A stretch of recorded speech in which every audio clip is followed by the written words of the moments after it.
ফিলিস্তিনের গাজা উপত্যকা বলতে গেলে এখন ইসরায়েলি বাহিনীর কবজায়। ধীরে ধীরে পুরো গাজা গ্রাস করে নিচ্ছে সেনারা, যা ২২ লাখ ফিলিস্তিনির জন্য অশনি সংকেত। উপত্যকা যে ভবিষ্যতে দখলে নিয়ে নেবে তা ইসরায়েলি প্রতিরক্ষামন্ত্রীর কথাতেই স্পষ্ট হলো। ইসরায়েলের দখলকৃত ফিলিস্তিনের পশ্চিম তীরের বেইত এলে এক অনুষ্ঠানে যোগ দিয়ে কাজ বলেন, গাজা থেকে ইসরায়েলি সেনাবাহিনী কখনো প্রত্যাহার করা হবে না। একই সঙ্গে ফিলিস্তিনি উপত্যকায় সামরিক ফাঁড়ি স্থাপনের ইঙ্গিত দেন তিনি।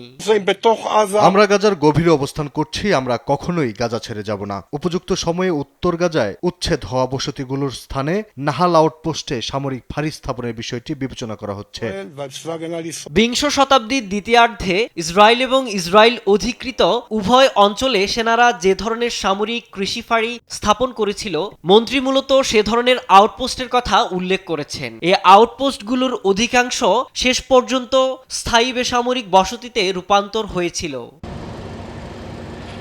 কাদসের এই বক্তব্য ইসরায়েলি প্রধানমন্ত্রী বেনিয়ামিন নেতানিয়াহুর ঘোষিত সরকারি নীতির সঙ্গে সাংঘর্ষিক। নেতানিয়াহু কয়েকবার স্পষ্ট করেছেন, গাজায় পুনরায় বসতি স্থাপনের কোনো পরিকল্পনা তার সরকারের নেই। পাশাপাশি এ মন্তব্য মার্কিন প্রেসিডেন্ট ডোনাল্ড ট্রাম্প ঘোষিত শান্তি পরিকল্পনারও বিরুদ্ধে।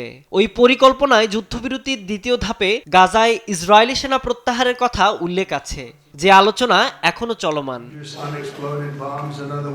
ইসরায়েলি প্রতিরক্ষামন্ত্রীর বক্তব্যকে ঘিরে রাজনৈতিক ও নিরাপত্তা মহলে দেখা দিয়েছে তীব্র প্রতিক্রিয়া। সমালোচকরা বলছেন, জাতীয় নিরাপত্তার এক সংকটময় সময়ে উস্কানিমূলক বক্তব্য আন্তর্জাতিক অংশীদারদের উপেক্ষা করছেন মন্ত্রী।